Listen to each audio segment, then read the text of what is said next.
Students, welcome to your favourite channel chemistry Swati and today we start chemical equilibrium. एक हमारा बहुत बढ़िया chapter है केमिकल इक्विलिब्रियम, जिससे कि अच्छे अच्छे क्वेश्चंस आते हैं एग्जाम में और हमको इसको अच्छे से पढ़ना है। अब ये जो इक्विलिब्रियम होता है इसका मतलब क्या होता है? सबसे पहले तो what is the meaning of that equilibrium? इस इक्विलिब्रियम का मीनिंग क्या होता है? भैया हम कोई रिएक्शन करवाते, पूरी कहानी कहाँ है हमारी? रिएक्शन के आजू बाजू ही घूमेगी, हम तो सिर्फ रिएक्शन ही पढ़ने वाले हैं। तो जैसे हमने कहा भाई हमारा रिएक्टेंट है और यहाँ पे रिएक्शन हो रही है और ये कन्वर्ट हो रहा है प्रोडक्ट में, that is converted into product. हमने रिएक्शन में हमने लिया 50 ग्राम,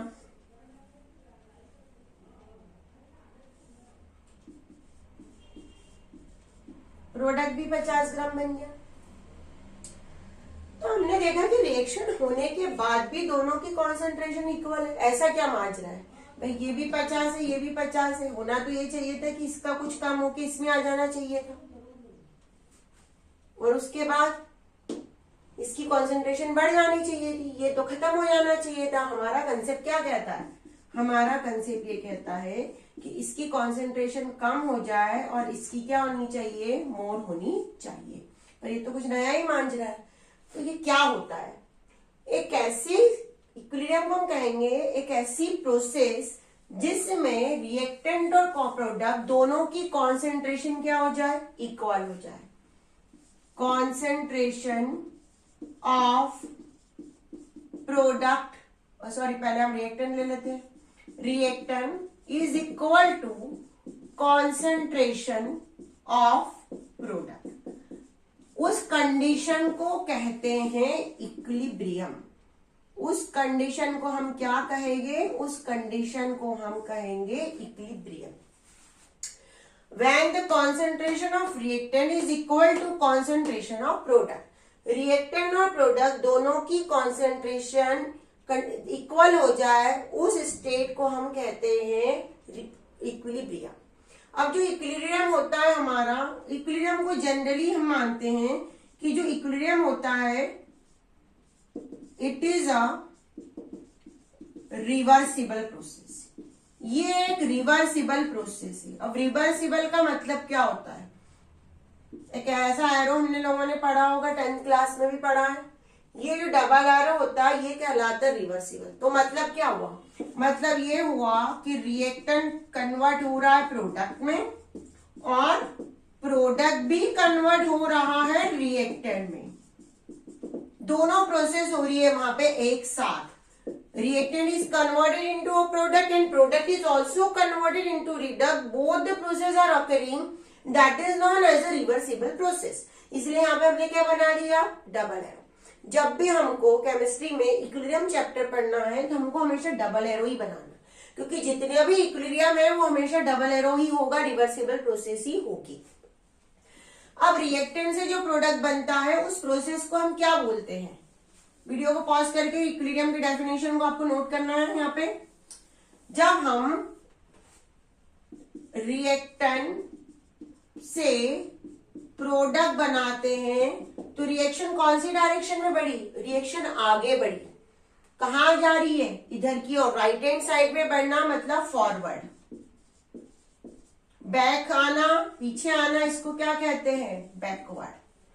तो रिएक्टेंट से जब प्रोडक्ट बना तो इसमें हम क्या बोलेंगे? Rate of forward direction. आगे की दिशा में रिएक्शन बढ़ी, आगे की डायरेक्शन में। और जब हम प्रोडक्ट से रिएक्टेंट बनाएंगे तो उसको हम बोलते हैं rate of backward reaction. Reverse equilibrium पे क्या हो जाएगा? इक्विलिब्रियम अगर मेंटेन होने वाला है, हमने कहा कि इक्विलिब्रियम स्टेब्लिश हो गया है, दोनों की कॉन्सेंट्रेशन इक्वल आ गई, उसका मतलब ये है कि rate of forward reaction is equal to rate of backward reaction. अगर इक्विलिब्रियम स्टेबलिश हो गया है तो दोनों रिएक्शन की रेट क्या हो जाएगी? इक्वल हो जाएगी। इसीलिए हमारा रिएक्टेंट और प्रोडक्ट की कॉन्सेंट्रेशन क्या हो जाएगी? इक्वल। जितना रिएक्टेंट प्रोडक्ट में कन्वर्ट हुआ उसी टाइम पे प्रोडक्ट भी उतना ही रिएक्टेंट में कन्वर्ट हो गया, इसलिए हम कहेंगे कि दोनों की कॉन्सेंट्रेशन क्या हो गई, इक्वल हो गई। तो मतलब आपके हमारे अकॉर्डिंग, और हम ये पढ़ रहे थे, हमारे अकॉर्डिंग तो ये होना चाहिए कि अगर रिएक्शन एक बार स्टेब्लिश हो गई, एक बार इक्विलिब्रियम आ गया, तो उसके बाद रिएक्शन क्या हो जानी चाहिए, रुक जानी चाहिए। हमारा कंसेप्ट इसके अकॉर्डिंग तो यही होना चाहिए कि रिएक्शन क्या होनी चाहिए, रुक जाना होना चाहिए, स्टैटिक होने आने चाहिए, फिक्स्ड हो जानी चाहिए एक बार होने के बाद। पर ऐसा नहीं होता है। जब हमने इस रिएक्शन को देखा हमने एक्सपेरिमेंट से, तो हमने ये ऑब्जर्वेशन किया कि जो इक्विलिब्रियम होता है वो हमेशा होता है मोशन में। मोशन का मतलब क्या होता है, मोशन का मतलब होता है मूवमेंट हो रहा है। तो कैसे मूवमेंट हो रहा है, क्या ऐसा हो रहा है कि रिएक्शन को हम कहेंगे कि फिक्स नहीं है, एक बार इक्विलिब्रियम स्टेट होने के बावजूद भी रिएक्शन क्या है, रिएक्शन ऐसी प्रोसेस कहलाती है डायनेमिक। हम यहाँ पे एक वर्ड यूज करते हैं डायनेमिक। डायनेमिक का मतलब होता है मोशन। मतलब ये कि reaction should to be stop, reaction should to be stop when equilibrium is developed, but no, reaction is in motion। Reaction हमेशा मोशन में रहेगी। मतलब ये कि जो हमारा रेट ऑफ फॉरवर्ड है और जो रेट ऑफ बैकवर्ड है वो प्रोसेस चलती रहेगी, रुकेगी नहीं। जितना रिएक्शन में रिएक्टेंट प्रोडक्ट में कन्वर्ट हो रहा है उतना ही प्रोडक्ट भी रिएक्शन में कन्वर्ट हो जाता रहेगा, चलती रहेगी, ये प्रोसेस रुकेगी नहीं। इसीलिए कहते हैं कि हमारा जो इक्विलिब्रियम होता है वो क्या होता है, it is a dynamic, it is always in a motion. हमको लगेगा it seems to be that reaction is stop, but actually it is not stop, it is actually rate of forward and rate of backward reaction are continuously going on। पर हमको लगेगा, उसके बाद एक और word होता है, जो रिएक्शन होती है हमारी वो हमेशा क्लोज्ड कंटेनर में ही करवानी है। हमको कभी भी ओपन कंटेनर में रिएक्शन नहीं करवानी है। हम अभी पढ़ेंगे कि क्यों ऐसा हमने कहा है। जब भी इक्विलिब्रियम स्टेब्लिश होगा क्लोज में ही होगा, ओपन में कभी भी रिएक्शन नहीं कंप्लीट नहीं होगी। अब इसके बाद हमारे पास जो इक्विलिब्रियम हमने कहा है, केमिकल इक्विलिब्रियम, इस केमिकल इक्विलिब्रियम में दो तरह के इक्विलिब्रियम होते हैं। हमको जो नीट के हिसाब से, जेई के हिसाब से पढ़ रहे हैं उनको दोनों इक्विलिब्रियम पढ़ने हैं। एनसीईआरटी के हिसाब से एक केमिकल इक्विलिब्रियम होता है, दूसरा एक होता है आयोनिक इक्विलिब्रियम। क्या होता है, आयोनिक इक्विलिब्रियम। पर हमको ये अभी एनसीईआरटी में नहीं दिया है, एनसीईआरटी में ये पोर्शन में नहीं है, हमको केमिकल इक्विलिब्रियम पढ़ना है। अब ये जो इक्विलिब्रियम होता है, इस इक्विलिब्रियम को हम ऐसा मानते हैं कि ये इक्विलिब्रियम दो तरह की, रिएक्शन में जो दो तरह का होता है, एक होता है फिजिकल और एक होता है केमिकल।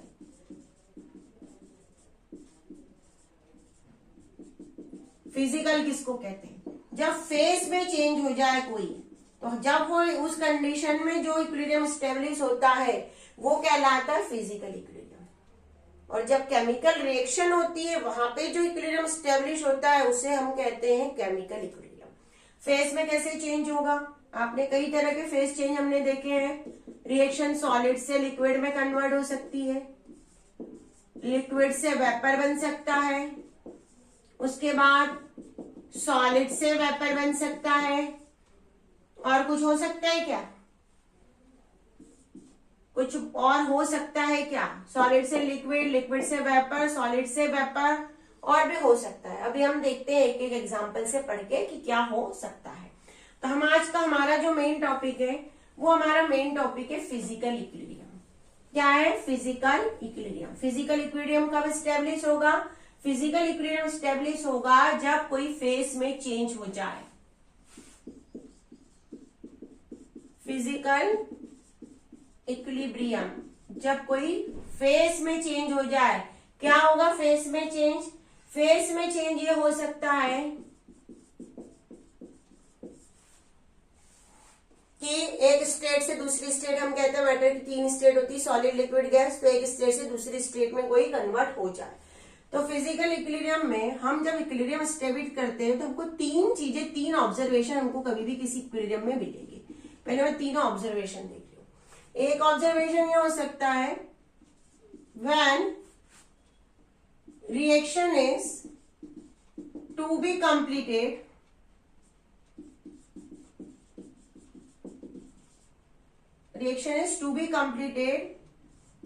some amount of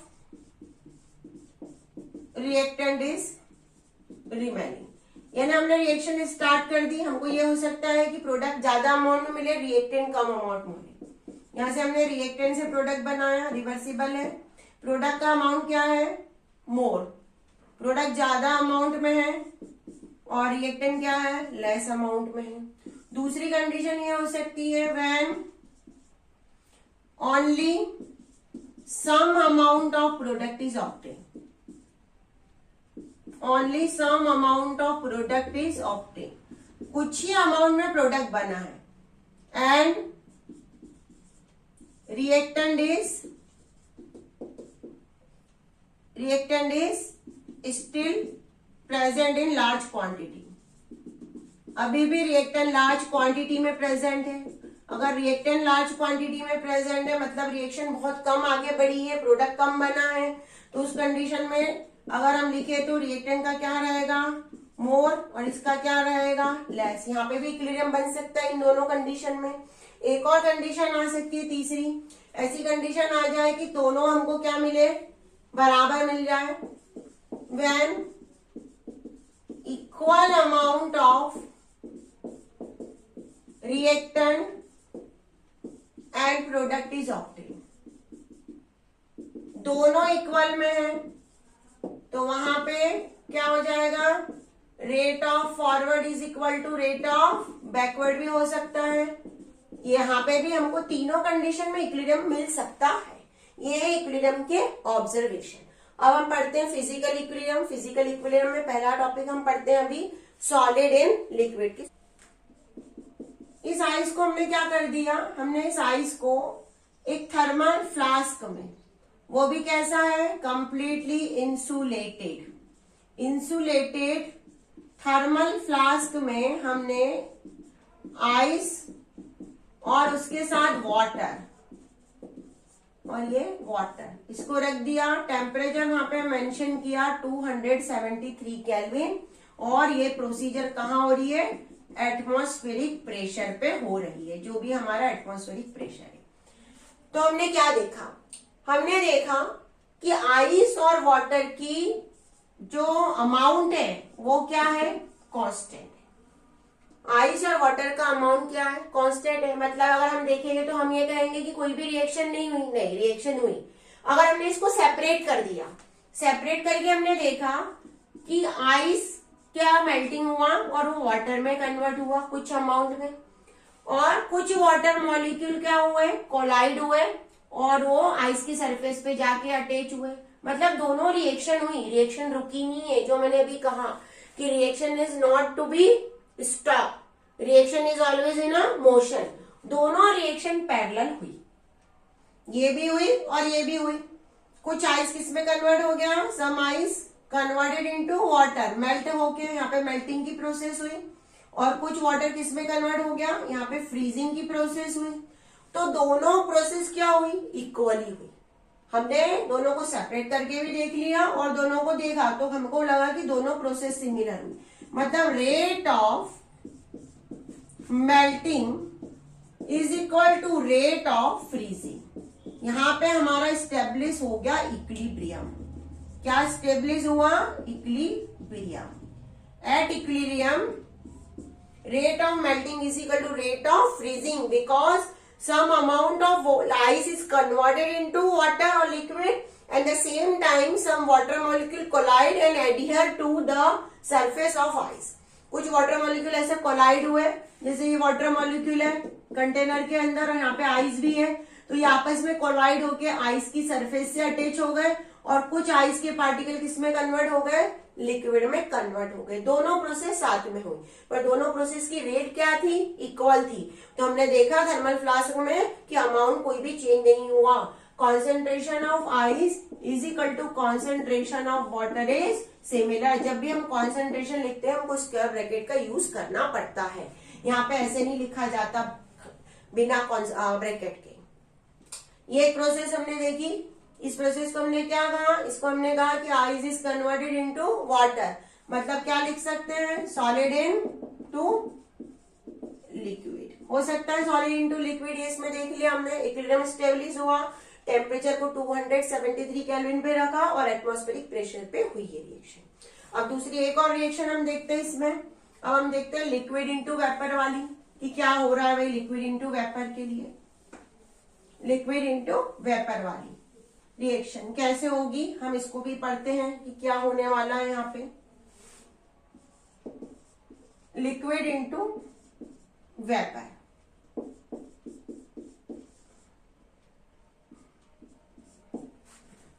हमने कंटेनर लिया, इस कंटेनर के अंदर हमने पानी रखा और यहाँ पे एक ढक्कन से इसको ढक दिया, ऐसा लेड कर दिया, ओपन नहीं रखा, ओपन में नहीं होगा रिएक्शन। ये है हमारा वाटर, इसको हीट किया तो देखा हमने कि कुछ टाइम के बाद यहाँ पे पहले तो यहाँ पे कुछ वेपर बनी, ये कुछ वेपर बनी। कुछ टाइम के बाद वेपर किस में कन्वर्ट हो गई? लिक्विड में कन्वर्ट हो गई। तो यहाँ पे कांस्टेंट हमको वाटर का जो लेवल है वो क्या मिला? कांस्टेंट मिला। तो यहाँ पे क्या हुआ? Liquid is converted into vapour, मतलब rate of evaporation is equal to rate of condensation. दोनों की प्रोसेस क्या हुई? इक्वल हुई। होना चाहिए ये था कि पूरा वाटर यहां से निकल जाता, इवोपरेट हो जाता, वाटर का लेवल एकदम कम हो जाता, पर ऐसा हुआ नहीं। वाटर का वेपर पहले कम हुआ और उसके बाद क्या हो गया? कांस्टेंट हो गया। क्यों? क्योंकि इस पैरेलली कंडेंसेशन रिएक्शन भी स्टार्ट हो गई, इसलिए। अब हमने क्या किया? हमने कांच का ग्लास लिया पूरा। इस ग्लास में हमने यहां पे हमने लगाया एक ट्यूब, एक ट्यूब लगाई।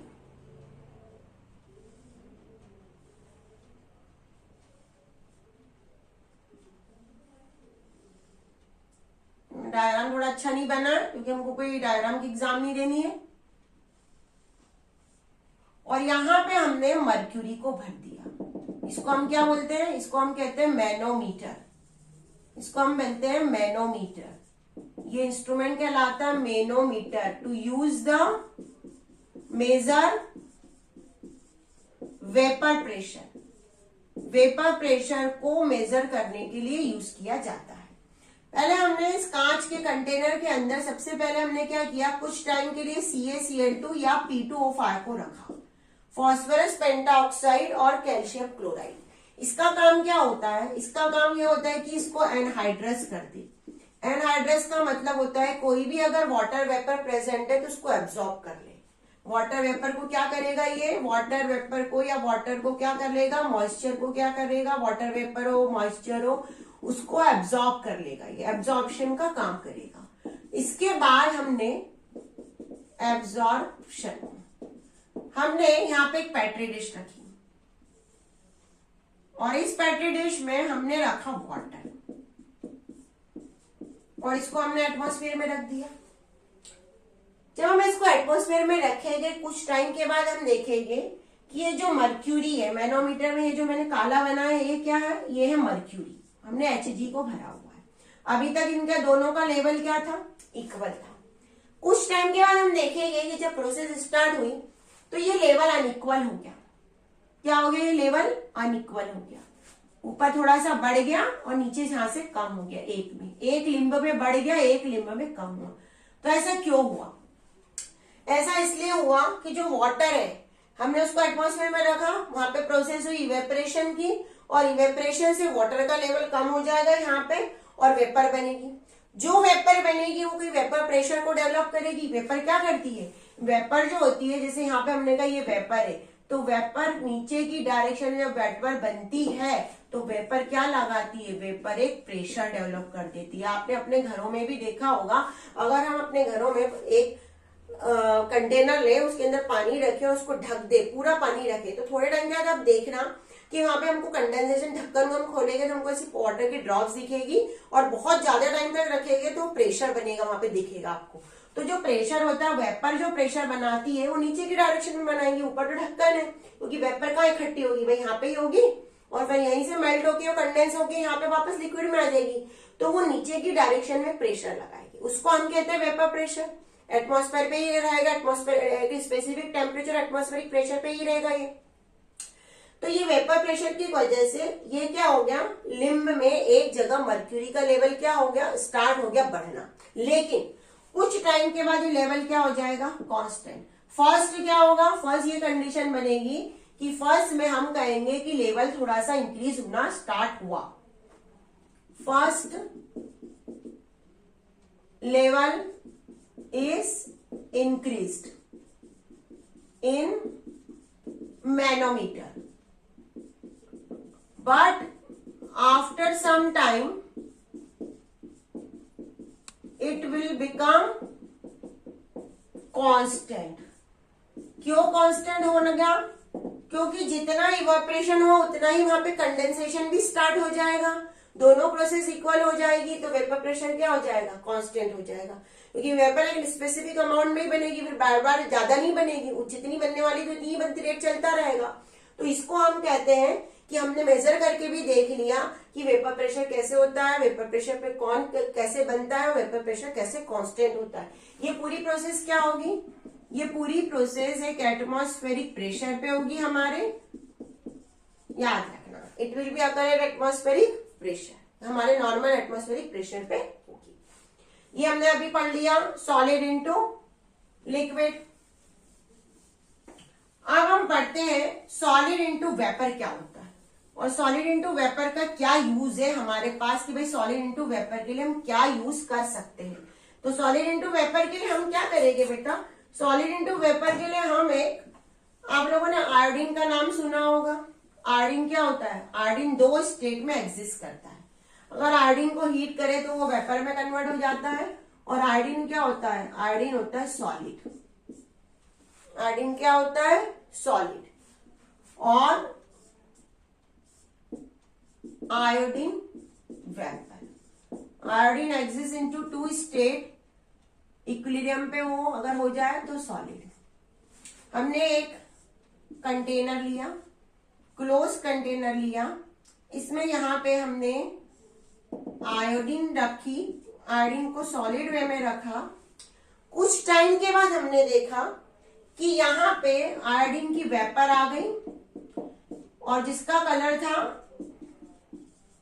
वायलेट, उसका कलर क्या था, वायलेट था। पहले वायलेट कलर की इंटेंसिटी क्या हुई, पहले इंटेंसिटी वायलेट कलर की क्या हुई, बढ़ी, इंक्रीज हुई। After some time it become constant.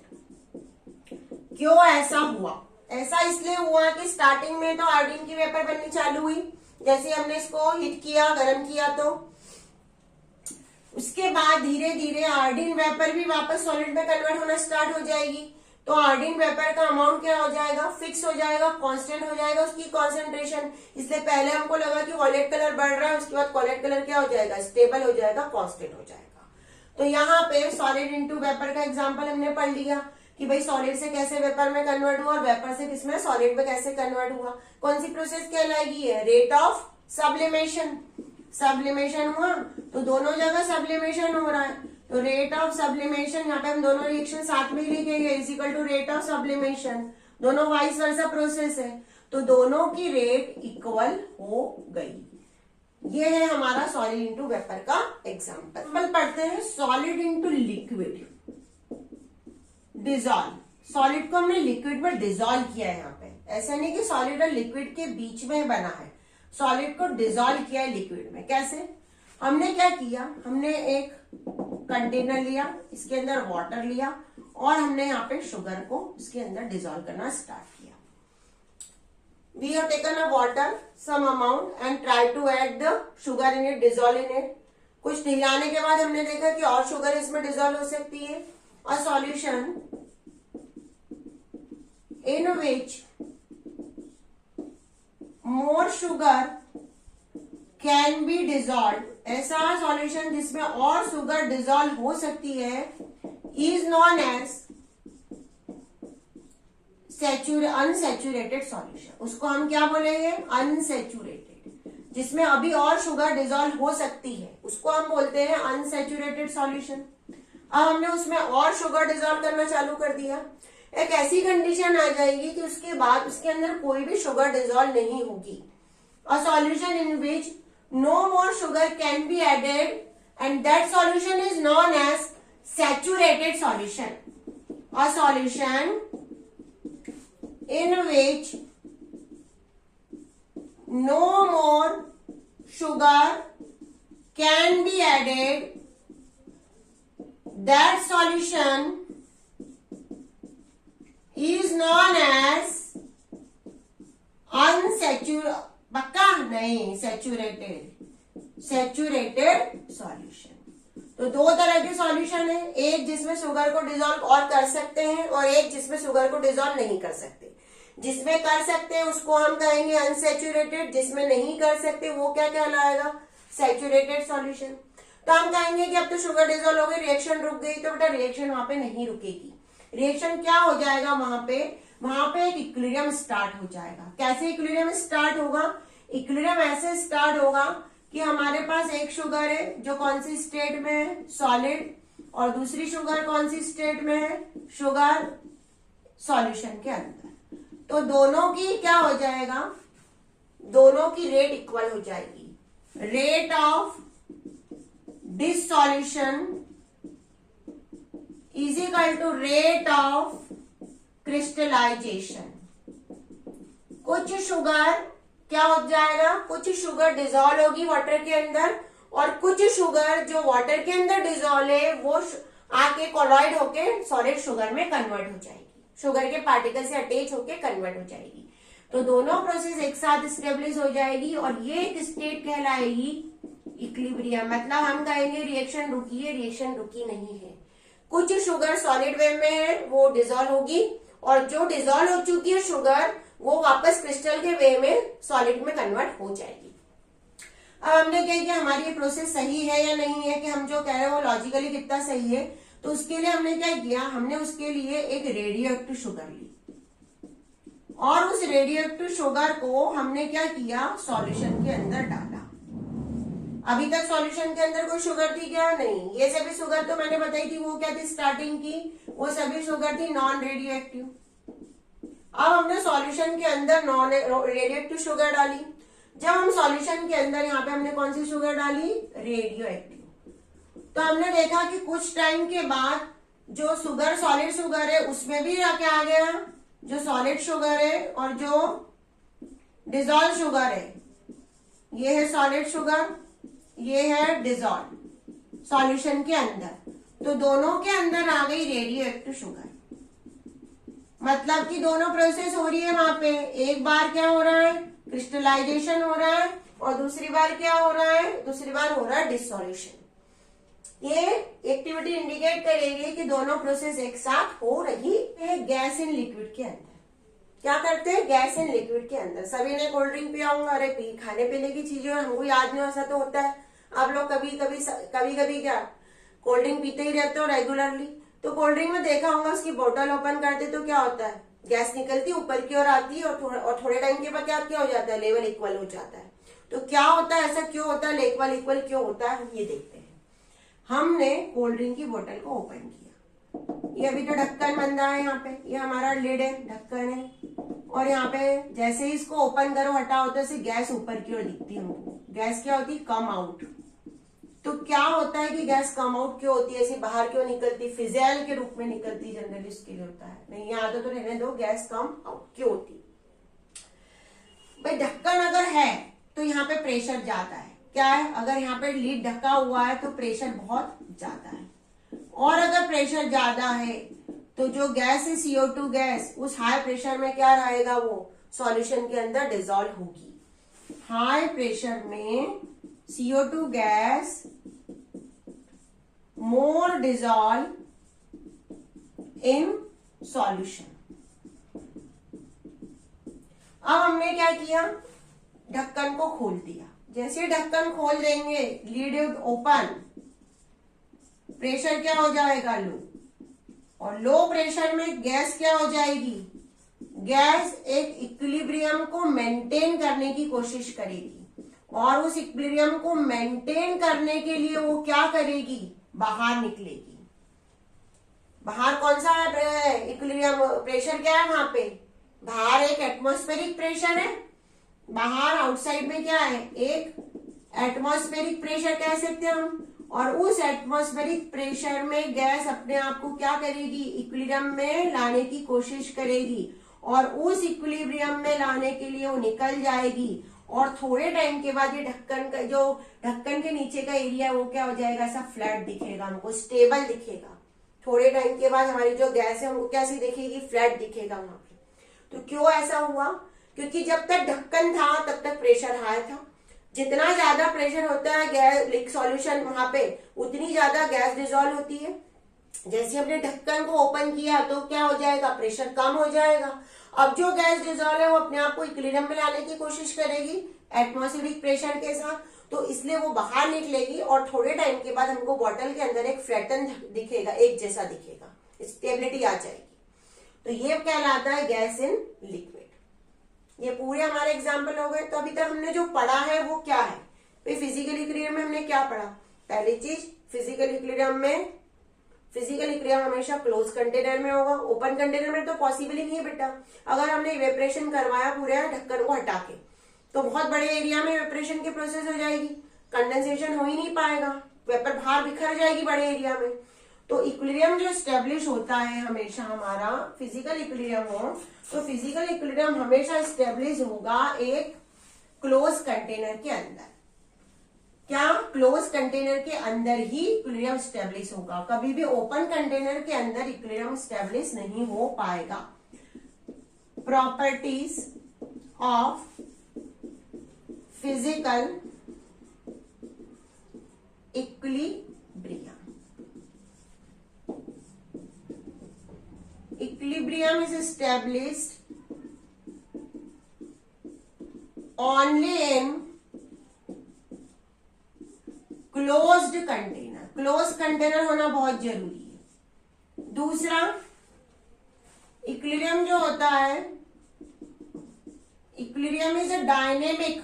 अभी मैंने कहा कोई भी इक्विलिब्रियम हो वो क्या रहेगा, equilibrium is a dynamic process. दोनों प्रोसेस एक साथ होगी वहां पे, रेट और फॉरवर्ड और रेट ऑफ बैकवर्ड। जो भी मेजरेबल प्रॉपर्टीज है हमारी, जिसको हम मेजर कर सकते हैं, उस प्रॉपर्टी को हम क्या करेंगे, उस प्रॉपर्टी की स्टडी हम कर सकते हैं। उसमें से एक, one of the measurable property is constant. एक कोई प्रॉपर्टी क्या रहेगी, कांस्टेंट रहेगी।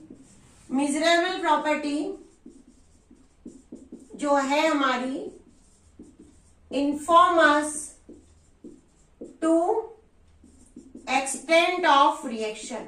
कोई एक प्रॉपर्टी हमने ली, उस प्रॉपर्टी को हमने जैसे हमने फिजिकल कोई भी प्रॉपर्टी ले ली, प्रेशर ले लिया हमने, या फिर हमने कॉन्सेंट्रेशन ले लिया, वेपर प्रेशर ले लिया, कोई भी प्रेशर लिया, उस प्रॉपर्टी की हम स्टडी करेंगे। वो प्रॉपर्टी में कितना चेंजेस कितना हुआ, उसके बेस पे हम बताएंगे कि रिएक्शन कितनी आगे बढ़ी या कितनी स्टॉप की, इक्विलिब्रियम पे आ गई कि बैकवर्ड आ रही है कि फॉरवर्ड आ रही है। एक प्रॉपर्टी से कोई ऐसी प्रॉपर्टी जिसका हम मेजर कर सकते हैं, वही प्रॉपर्टी हम लेंगे।